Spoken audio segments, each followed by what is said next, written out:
Tengan todos muy buenas tardes, jóvenes. ¿Se me escucha? Sí, Lick, buenas tardes. Ok, estamos bien Tarde, entonces. Lick, sí se le escucha. Buenas tardes, hija.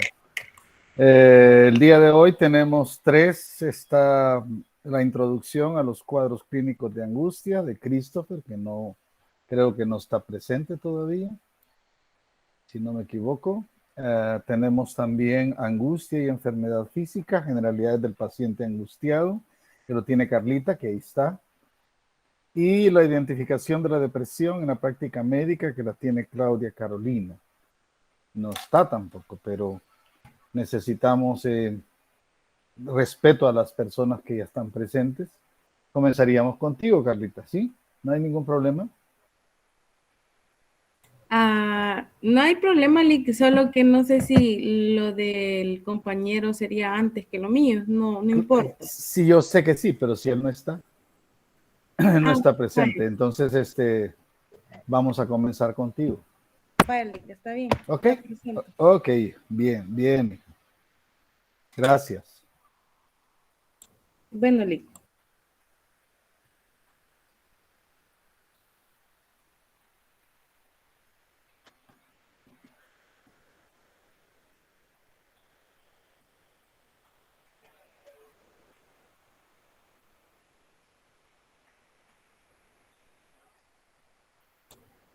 No sé si se escucha bien también. Se está escuchando bien, está empezando ahorita ya a presentar. Bye. Ahí lo tenés ya, solo falta presentación.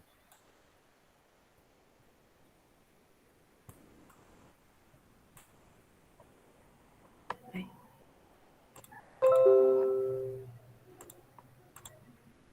Bueno. Ahí estás lista ya. Vaya. Buenas tardes, compañeros y docentes presentes.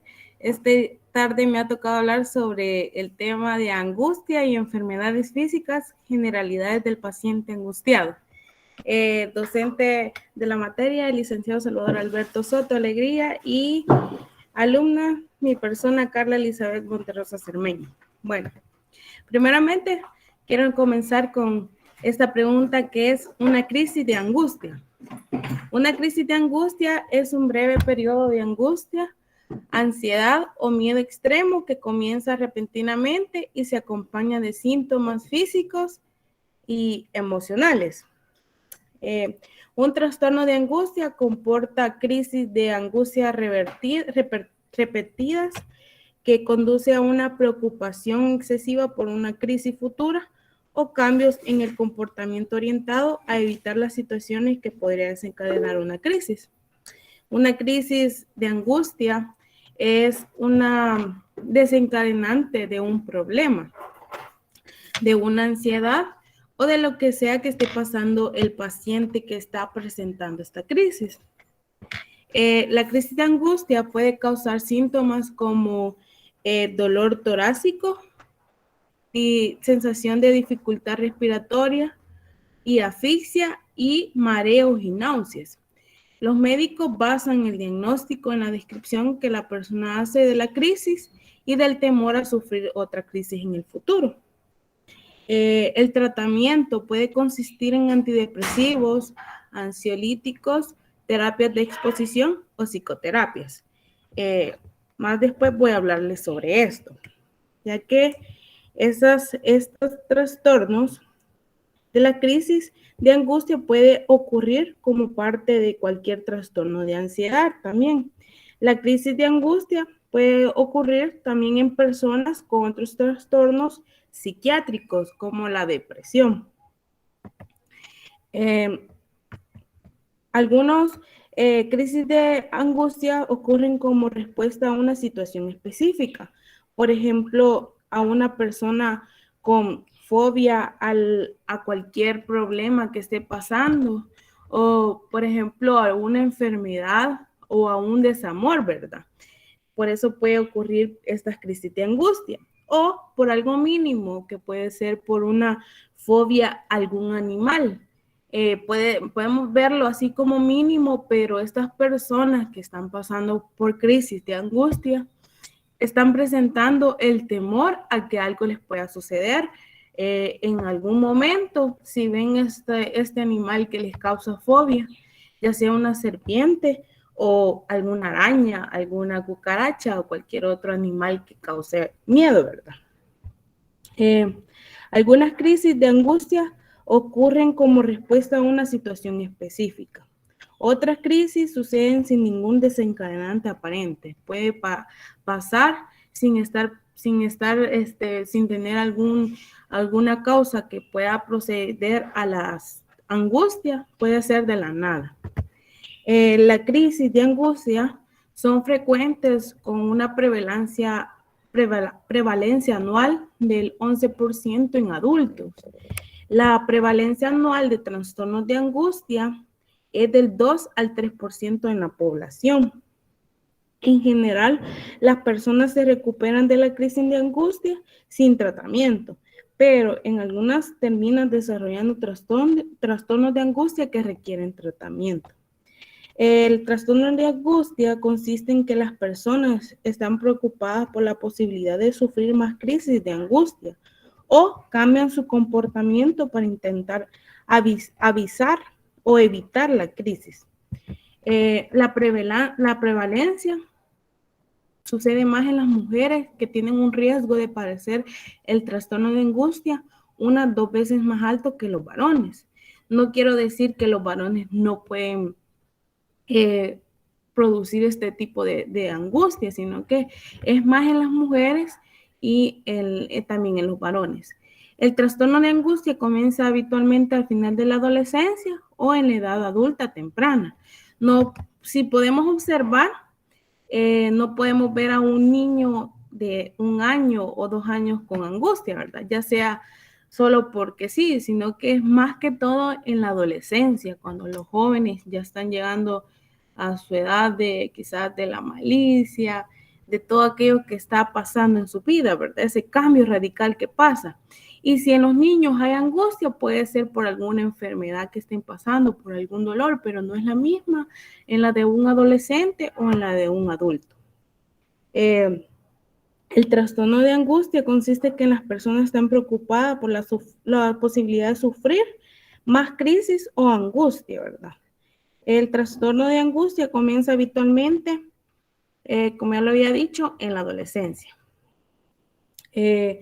Una crisis de angustia comporta la aparición súbita de miedo o incomodidad intenso. Además, al menos 4 de los siguientes síntomas físicos o psíquicos que podemos presentar aquí en esta diapositiva. Puede ser, la angustia puede llegar a desencadenar dolor o malestar torácico cuando está pasando esta crisis. Una sensación de asfixia que la persona no va a poder respirar, mareos, inestabilidad o desmayos. También hay en esta angustia lo que puede ser el miedo a morir, el miedo de volverse loco o perder el control en algún momento de su vida, en este proceso que está pasando el paciente o las personas con angustia. El sentimiento de irrealidad o de extrañamiento en relación con el propio entorno. Sofoco, escalofríos, también puede ser las náuseas, el dolor de estómago, diarrea, y uno quizás puede confundirlo, ¿verdad? Y dice, no, quizás estoy enfermo, pero no nos damos cuenta que cuando estamos angustiados, todos estos síntomas se nos van a alterar a nuestros organismos. También entumecimiento en la parestesia, palpitaciones o aceleraciones de frecuencia cardíaca, más cuando nos damos cuenta que algo está pasando, ¿verdad? Creo que en algún momento nos ha pasado que quizás nos damos cuenta que nuestros padres quizás se dieron cuenta de algo, que está pasando esto con nuestros papás o con nuestros hermanos. Esas palpitaciones de nuestro corazón se escapan a salir, ¿verdad? La sensación de ahogo también o falta de aire, sudoración o temblores en la agitación. Estos son los síntomas más relevantes en la angustia. Muchas personas con trastornos de angustia presentan también síntomas de depresión. Estas personas se van a sentir muy bajoneadas, como dicen, tristes, de la nada se van a sentir tristes, quizás han estado riéndose y presentan y se acuerdan de lo que les va a pasar o de la preocupación que tienen y comienzan a sentirse tristes, mal, que se aíslan y que pasan ese periodo de la depresión, ¿verdad? Eh, lo más curioso de todos estos síntomas es que los síntomas estos suelen alcanzar su máxima expresión en el transcurso de 10 minutos y de ahí desaparecen rápidamente. O sea que por lo que el médico, ya sea si los padres se preocupan por quizás un hijo esté pasando por angustia o algún ser querido y se preocupan y llaman al médico, está que el médico va a llegar, se va a tardar y entonces a los 10 minutos va a desaparecer cualquier síntoma en los síntomas de la angustia. Entonces, va a parecer como extraño y van a decir los médicos, ¿por qué me llamaron si ya desapareció todo? Pero estos síntomas no están para quedarse, sino que vienen a los 10 minutos y ahí desaparecen. Entonces, si usted ha pasado por estos síntomas, porque quiere decir que usted está angustiado por alguna cosa. Dado la crisis de la angustia, puede producirse sin razón aparente también, y las personas afectadas temen con anticipación la posibilidad de padecer otra crisis, o sea que están con esa agonía que mañana, que en otro ratito me va a agarrar lo que me agarró en este momento, que quizás en la noche me va a agarrar yo sola aquí, quizás pueden pensar, ¿verdad? Entonces están con esa angustia. Y este estado es conocido como ansiedad anticipatoria, que nuestro cerebro nos anticipa que nos va a agarrar y que nos va a poner otra vez preocupados, que la angustia aquí, que la angustia allá y que nos va a agarrar estos síntomas. Entonces estas personas en sí no están viviendo normalmente, sino que están viviendo con esa angustia que puede pasar lo que les agarró hace poco y todo eso va a causar mucho daño al cerebro y a otras cosas más. Puesto que los síntomas de una crisis de angustia involucran la acción de muchos órganos vitales. Las personas temen la posibilidad de padecer un problema médico grave relacionado con el corazón, como lo podemos ver en esta diapositiva. Están relacionados tres órganos muy vitales en nuestro organismo que va a causar un grave, una enfermedad, ya está en el corazón, en el cerebro o en los pulmones. En el corazón va a causar que la persona que está afligida, angustiada, le puede dar un infarto en el miocardio, ¿verdad? En el corazón lo que va a afectar es el sistema nervioso autónomo, que esto va a hacer que va a provocar problemas en la presión arterial, problemas cardíacos y muchos otros problemas más. También en los pulmones, la dificultad en la respiración, como lo podíamos ver en los síntomas que da la angustia. Estas personas con angustia o depresión o ansiedad van a tener dificultad para respirar. Así que la angustia va a desencadenar muchos problemas, no solo mentales, sino que en nuestro organismo. Si el médico no diagnostica de manera adecuada los síntomas como expresión de una crisis de angustia, la preocupación del paciente irá en aumento. Va a pensar que quizás no se dio cuenta y me va a agarrar otro ratito. Entonces, es de tener mucho cuidado con estos pacientes, ¿verdad? Aunque la crisis de angustia provoca malestares a veces extremos, no son a veces peligrosas, pero sí pueden provocar después de mucho tiempo quizás la muerte. La frecuencia de la crisis puede variar ampliamente. Algunas personas que sufren crisis semanales o incluso diarias que se suceden durante meses, mientras que otras sufren varias crisis diarias seguidas de semanas o meses sin síntomas. Puede ser asintomáticas también, hasta en la angustia.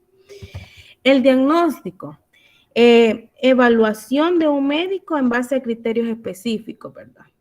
Los trastornos orgánicos graves suelen causar algunos de los mismos síntomas físicos y psíquicos que la crisis de angustia. Por tanto, el equipo médico se asegura, en primer lugar, de que las personas afectadas no padezcan un trastorno orgánico. El diagnóstico de trastornos de angustia requiere de la existencia de crisis de angustia recurrente e inesperada sin motivo aparente.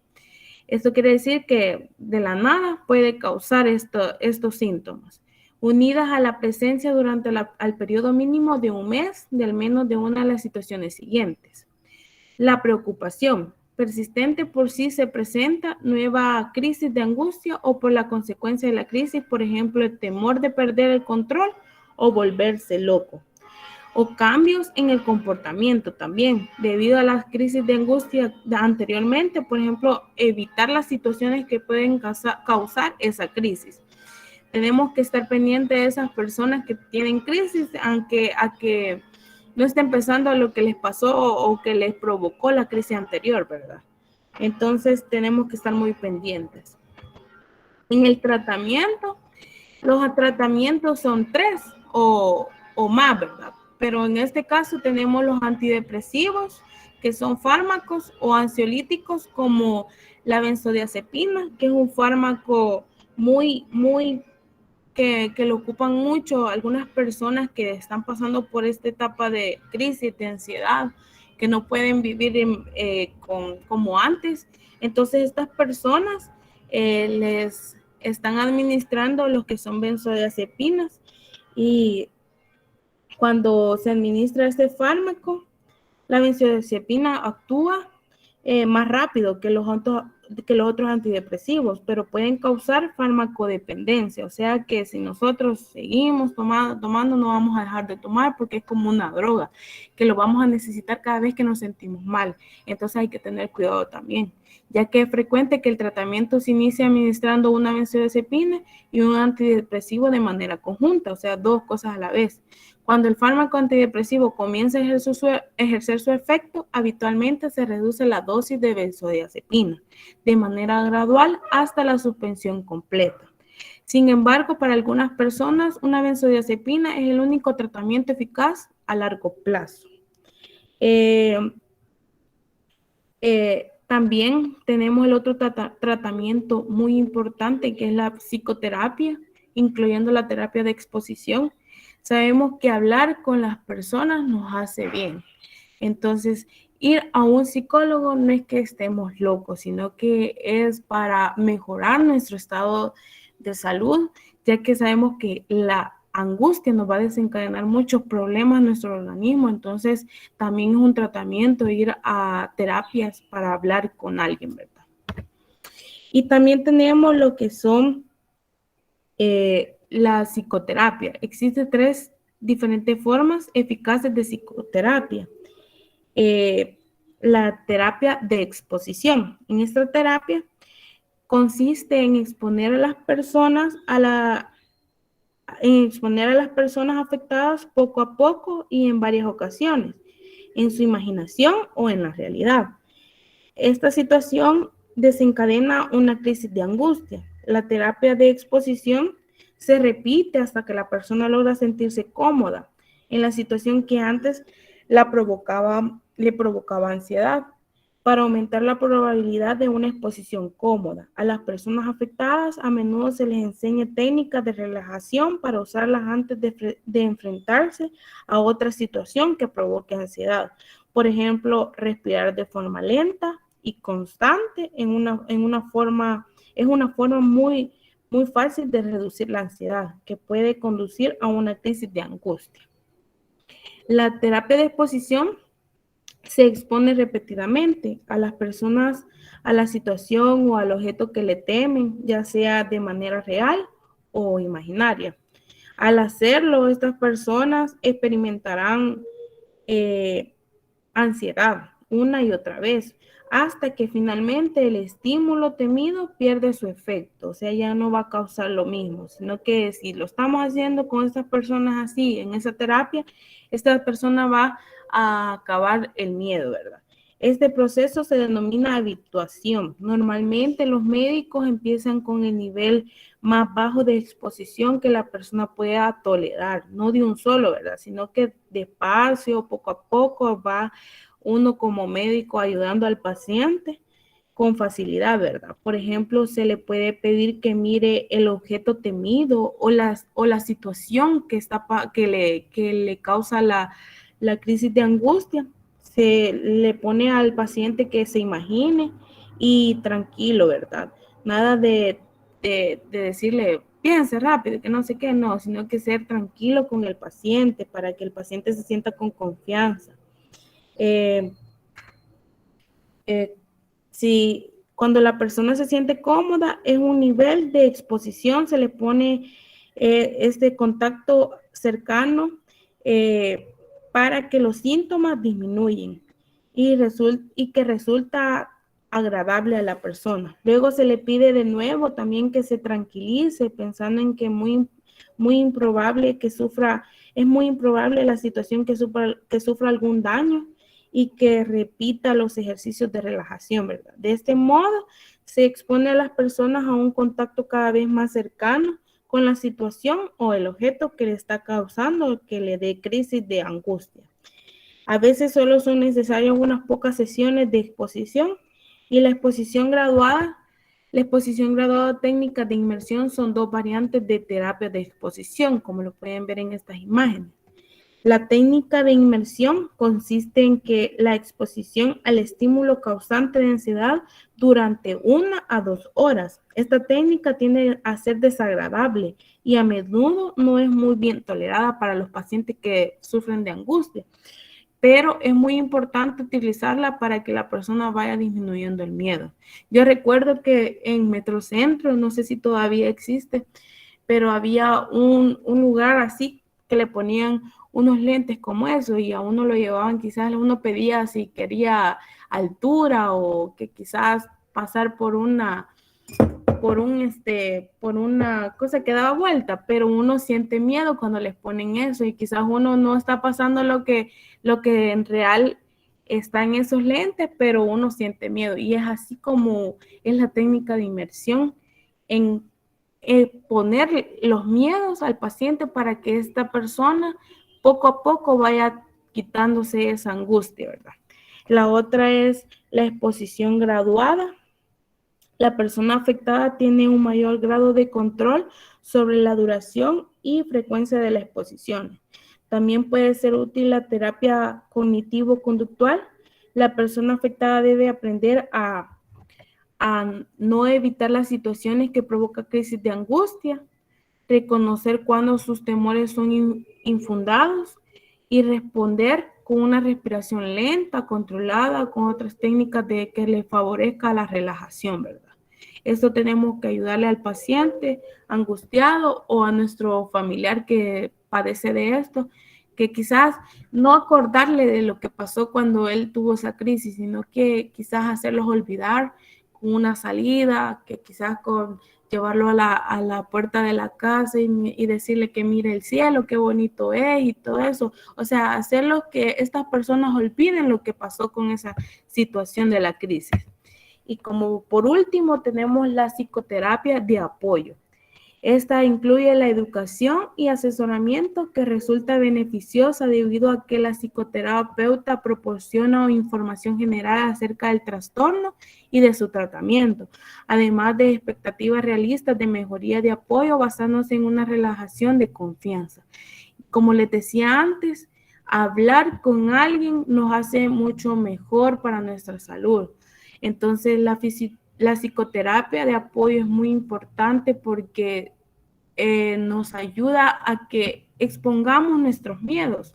Entonces, si nosotros sentimos que estamos mal en alguna cosa, en alguna situación que nos causa ansiedad o depresión o angustia, tenemos que acudir a profesionales de la salud como psicólogos o médicos, o si no tenemos a alguien así cerca, podemos ocurrir a nuestros padres, a algún amigo de confianza. Sabemos que hablar nos ayuda más que cualquier tratamiento caro, ¿verdad? Sino que hablar nos va a liberar de muchas tensiones que tenemos en nuestras vidas y va a ser mejor. Así que si usted tiene a alguien que padece de esta crisis, usted déle su consejo, que vaya de alguien o usted mismo como estudiante lo podemos hacer, hablar con esas personas, ¿verdad? Para que se sientan bien y se sientan en confianza.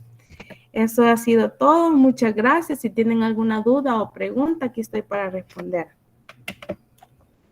Eso está muy bien. ¿Hay preguntas? Carlita está dispuesta a responder todas las preguntas que le pongan encima.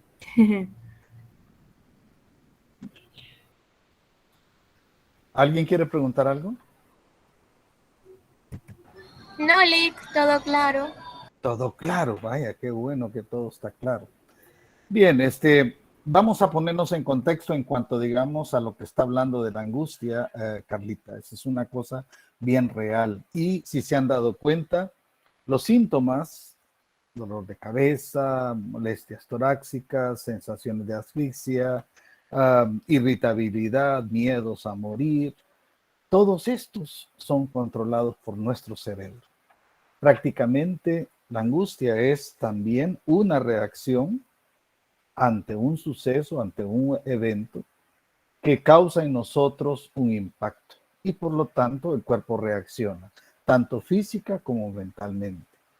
Las dos formas son terribles, ¿verdad? Primero, atacar nuestra mente quiere decir nada se mueve en nuestro cuerpo que no sea controlado por nuestro cerebro, por lo tanto hay una gran afectación hacia un montón de órganos vitales. Ya los mencionaba Carlitas, hablaba del corazón, hablaba del sistema nervioso autónomo, hablaba también de los pulmones, la dificultad para respirar. Mire, la gente cuando entra en angustia, entra en una taquicardia, se puede decir. Y entonces siente que su cuerpo está produciendo más sangre de la que necesita porque está en un estado de crisis. Por lo tanto, la cantidad de oxígeno que va a entrar a nuestro organismo es mucho mayor que no la sabe procesar nuestros pulmones. Y eso también a nosotros nos va a subir la presión arterial. Inmediatamente nos va a subir la presión arterial. Son cosas que hay que estar observando. Una persona que llega con ciertas cosas, como decía Carlita, y es muy cierto, tiene una duración bien corta, que los primeros 10 minutos son básicos, ¿verdad? Para saber si es un simple, ¿cómo se llama? Crisis de angustia o es una enfermedad más grave, ¿no? Hay que tener mucho cuidado. Vaya, lo curioso, como decía Carlita, es que los síntomas suelen alcanzar su máxima exposición en el transcurso de los primeros 10 minutos. Y luego desaparecen. ¿Qué quiere decir? ¿Por qué aparecen y por qué desaparecen? ¿Por qué creen ustedes? Vamos a ver, yo tiraría esa pregunta al play. Ana Gloria, ¿por qué crees tú que aparecen y desaparecen? ¿Es normal eso que en una persona que se encuentra enferma de algo, que su molestia aparezca y desaparezca cada rato? No, yo creo que no es normal eso. ¿Por qué? Porque, bueno, es normal preocuparse cuando a uno le sucede algo, pero si no tiene una causa, pues, de una situación, digamos así, entonces no sería normal que aparezca así y desaparezca de la nada. Sí, porque a mí lo que me parece curioso es que aparece y desaparece. Los tengo y no los tengo. Entonces, ¿qué quiere decir eso? Que nuestro cerebro está trabajando. El que manda en todo eso es el cerebro, es la mente. Pues en la mente está todo, ¿no? Lo que hablábamos del estrés, por eso el estrés era el tema anterior a este, ¿no? Todo está en tu cerebro. Tú causas tu propio estrés. Tú eres el dueño de tus síntomas y de tu estrés, ¿verdad?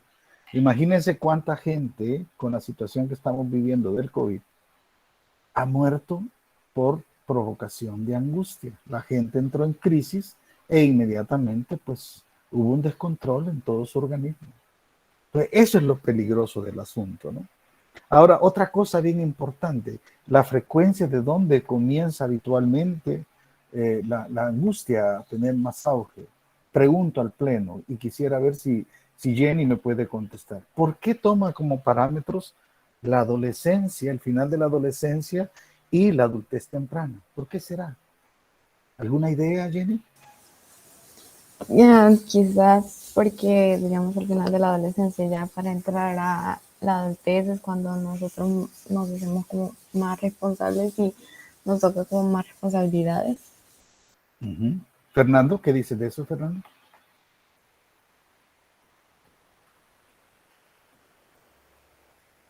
Pues creo que es cuando ya se va poniendo una persona más responsable y ya está agarrando como más madurez en parte. Y también el miedo a las consecuencias que puede tener, ¿verdad? Pregunto yo, ¿por qué los médicos y las enfermeras son los peores pacientes que existen? ¿Qué piensas de eso, Efraín? Porque como se conocen las enfermedades, piensa uno que pueda tener eso, piensan todas las posibilidades, pues se va arruinando más el pensamiento. Claro, tiene el conocimiento, por lo tanto sabe lo que va a pasar. Y entonces eso provoca más ansiedad, eso provoca más angustia. Entonces, ¿qué pasa con esto? La gente pierde el control, ¿no? Entonces, todo esto va concatenado en eso. En la adultez temprana, ¿por qué? Porque yo ya voy a pasar a una etapa en la cual yo tengo mejores conocimientos de la vida y el miedo a lo que viene. Puchica, ¿cómo es posible que yo me voy a enfermar en el momento en que empiezo yo a ser productivo, por decir algo? ¿Y si me muero? ¿Y si tengo hijos o no tengo hijos? ¿Si estoy casado o no estoy casado? ¿Qué va a pasar con mis padres? ¿Quién les va a ayudar? ¿Quién los va a proteger? Entonces, empieza una serie de interrogantes que lo que hace es prácticamente generar más, ¿verdad? Más la angustia, ese miedo a perder la razón, ¿verdad? Ese miedo que vos tenés a morirte, ¿verdad? Ese sentimiento de inestabilidad. ¿Y si yo vivo solo así enfermo? Quiere decir que yo voy a hacer una carga toda la vida para mis padres, o para mi esposa, o para mis hijos. Esas náuseas son controladas, no son vómitos, es náusea, simplemente aquella cosa que vos sentís que querés vomitar, pero no vomitas nada. Y las palpitaciones y las aceleraciones, yo hablo de las taquicardias. La gente se pone taquicárdica y empieza a sudar como loco. Se ponen como que son tomates de las caras, porque están rojos de todo el calor corporal que están generando. Todo eso es problemático. Entonces todo es controlado por la mente. Así como aparece, así desaparece. ¿Qué podemos hacer? Antonia, ¿qué piensas tú? ¿Qué podríamos hacer nosotros?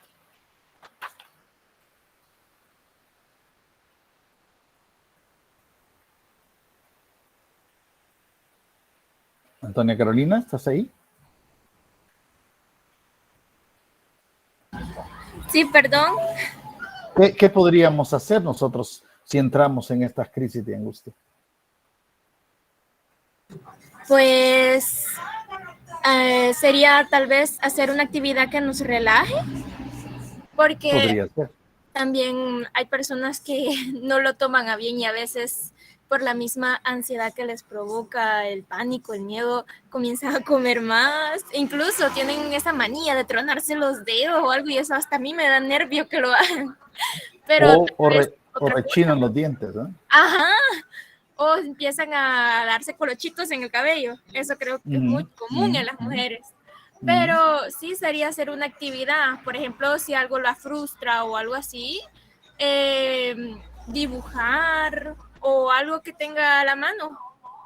Ahora, primero tenemos que controlar a la persona, porque la persona angustiada es una persona que en ese momento está demasiado elevada en su estatus en ese momento. Tenemos que controlarla, hay que relajarla. ¿Podemos cambiarle el chip? Claro que sí.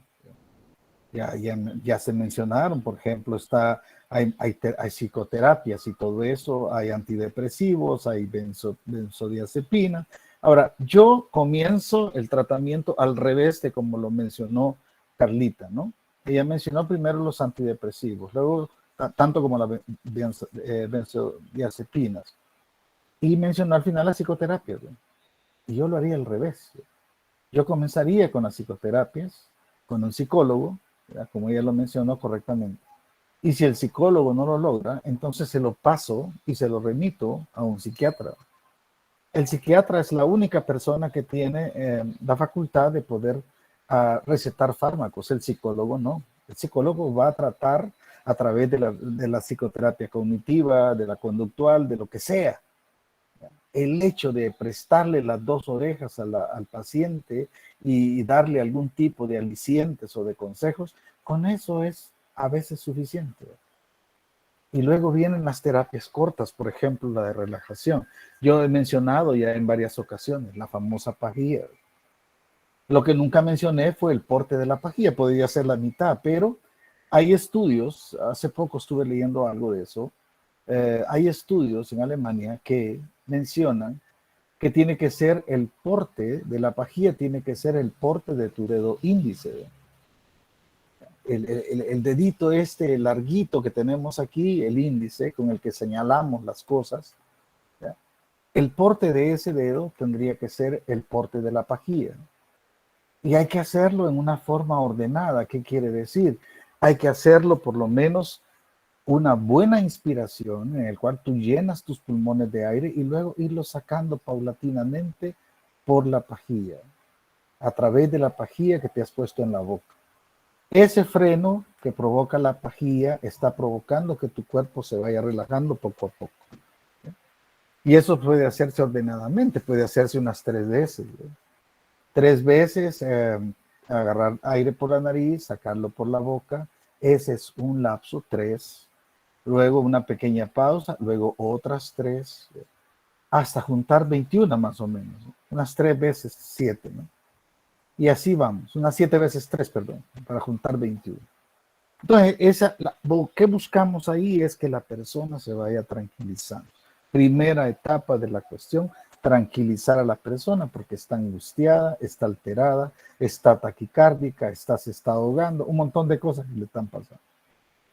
Luego podemos hacer un montón de cuestiones. Por ejemplo, lo que mencionaba, ya trabajando al paciente, ya podemos hablar con la famosa terapia de exposición, ¿verdad? Psicoterapia de exposición, que también se conoce como terapia de choque, ¿verdad?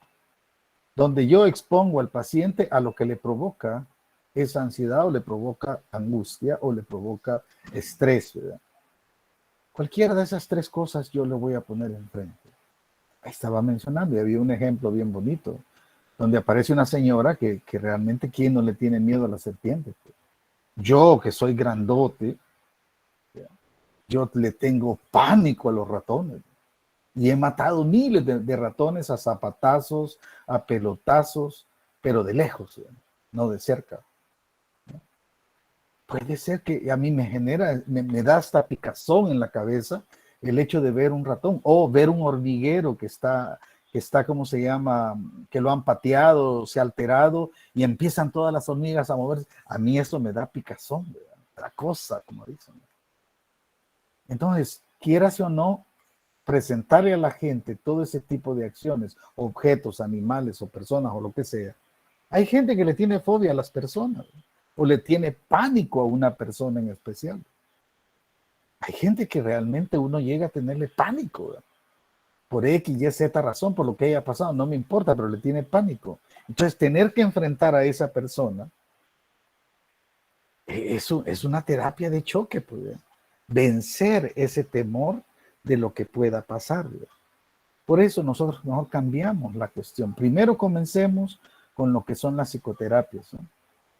Y luego ir subiendo al escalón de decir, bueno, mire, no podemos hacerlo por forma natural, pues entonces hagámoslo a forma farmacológica.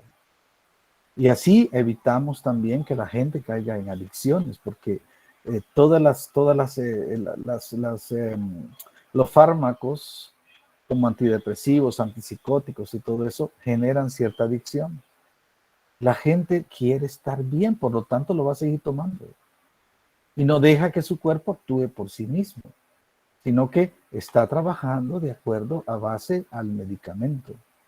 Yo conocí un caso de un niño que le daban una pastilla para levantarse, ¿no? Una pastilla para ir a la escuela y poner atención, ¿no? Una pastilla para hacer las tareas, ¿no? Una pastilla para dormirse otra vez, ¿no?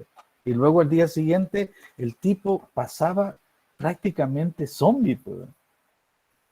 Hasta que empezamos a meterle el deporte.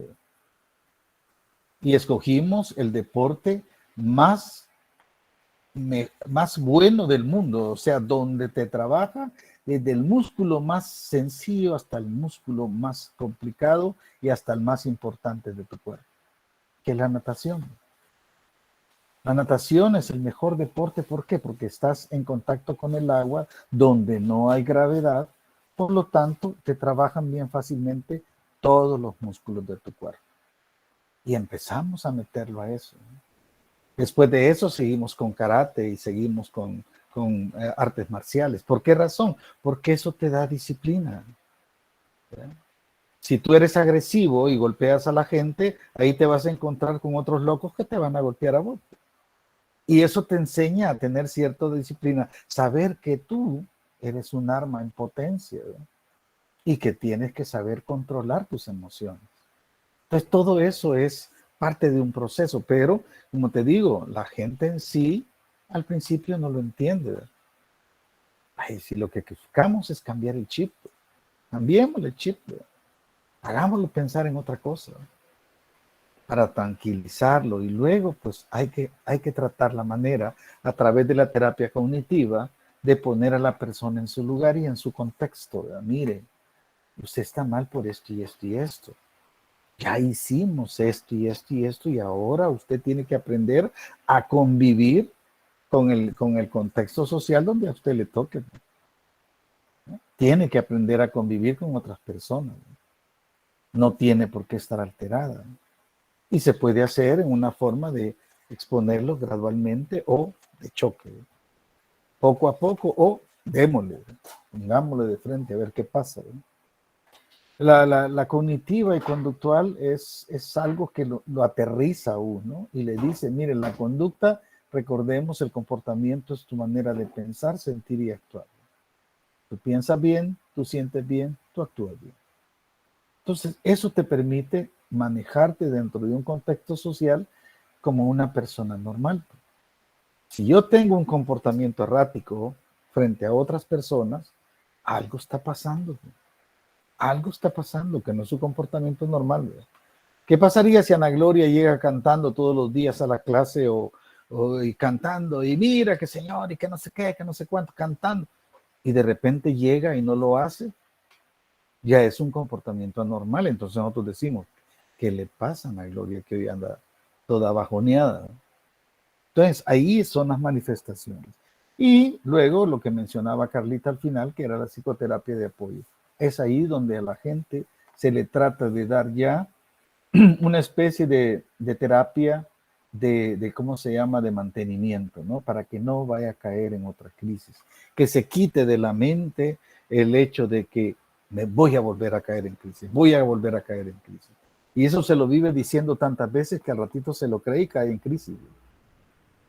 Es que la mente es terriblemente poderosa.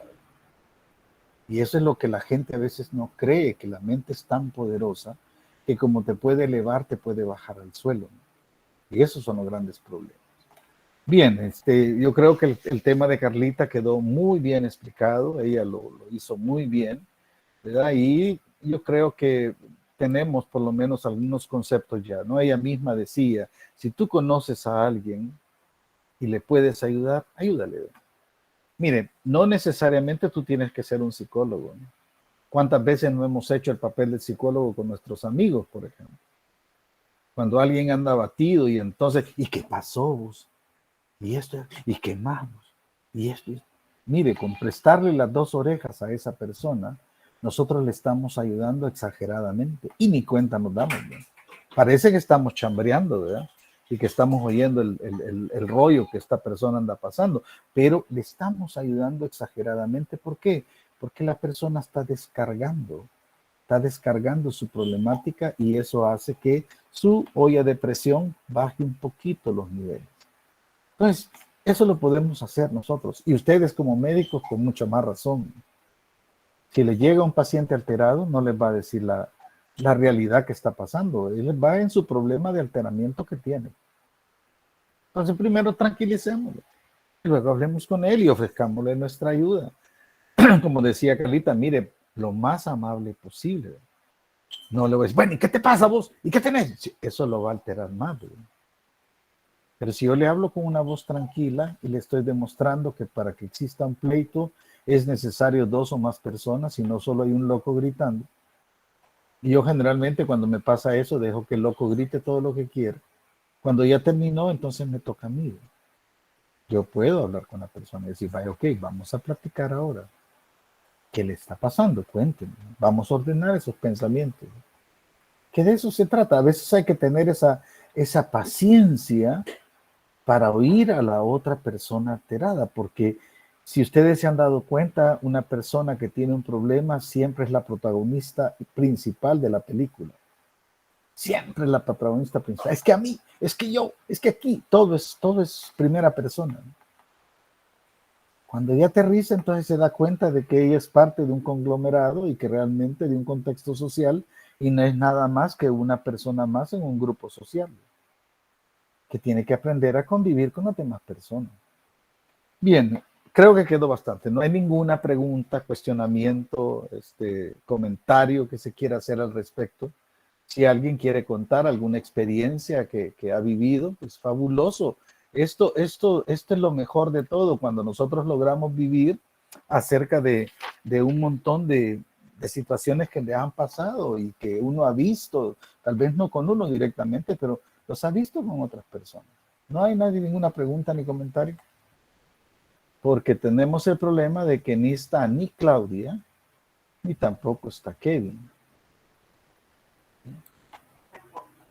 Así que prácticamente solo desarrollaríamos un tema y se nos están acumulando temas rezagados. Ya tenemos 2 que están pendientes, más estos 2 serían 4. ¿Y dónde los vamos a poner? No lo sé. ¿Verdad? Yo he sido tolerante en muchas cosas en cuanto, digamos, a alguien se ha atrasado con los temas. Hemos buscado la manera de ayudarle, pero ya en estas etapas del show, ya un tercer periodo, yo creo que ya es cuestión de responsabilidad, porque tampoco se presenta. Mira, ahora tenemos solo 12 compañeros de 22. ¿Qué quiere decir? Nos faltan 10.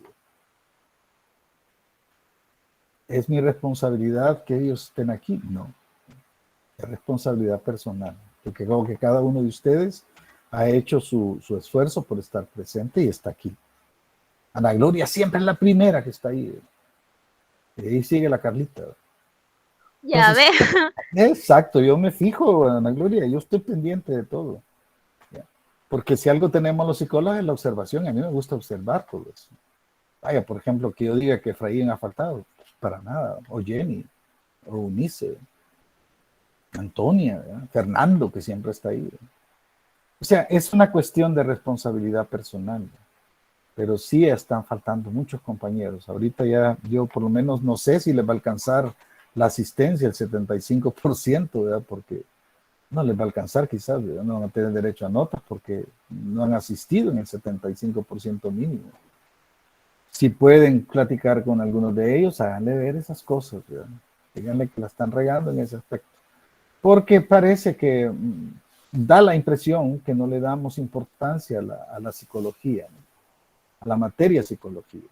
Y ustedes mismos se han dado cuenta de la gran importancia que tiene la psicología dentro de su trabajo como médicos. Eso es una herramienta que les va a servir a ustedes exageradamente. Y aquí hemos comprobado con todos los temas que hemos mencionado hasta la fecha, por Dios, hay una aplicabilidad exagerada. Y ustedes mismos lo detectan, ustedes mismos se dan cuenta, los que están presentes, los que no están presentes no. Lamentablemente, pero si pueden hablar con algunos de ellos, comuníquense con ellos, díganle, oye, está regando, ¿eh? Está faltando psicología, no te va a alcanzar el 75%. Como le digo, ahorita ya tenemos cuatro casos, 4 exposiciones que están como burra, pues que la tenemos ahí latente, ¿ya? Y ni tan siquiera pues ha habido ninguna comunicación de parte de nadie para decir, mire, licenciado, dice que yo no puedo porque tengo esto. Sino que, pues, entonces yo reprogramo y busco la manera de meterla en otro espacio, ¿verdad? Pero si no hay ninguna comunicación, yo simplemente lo tomo como que no están presentes. Bien, jóvenes, entonces vamos a llegar hasta ahí. Yo lamento mucho, hubiera querido avanzar más en los temas y hablar más sobre ciertas cosas que ustedes van exponiendo, pero lamentablemente pues no tenemos expositores el día de hoy. Nos faltó Kevin con el tema Introducción a los cuadros clínicos de angustia, que era un tema bien importante porque ustedes tienen que saber cómo meterse en esto. La angustia y la enfermedad física, cómo afecta la enfermedad física, pues, que lo mencionó ya Carlita, ¿eh? Todo eso es bien importante. Y luego ya con Claudia Carolina teníamos la identificación de la depresión, ¿verdad? En la práctica médica, porque también es parte del show este. Así que vamos a llegar hasta ahí, jóvenes. Les deseo una buena tarde. Primero Dios, nos vamos a ver el próximo martes, ¿verdad? Parece que el tiempo pasó tan rápido del jueves último que nos vimos hasta este jueves, ¿verdad?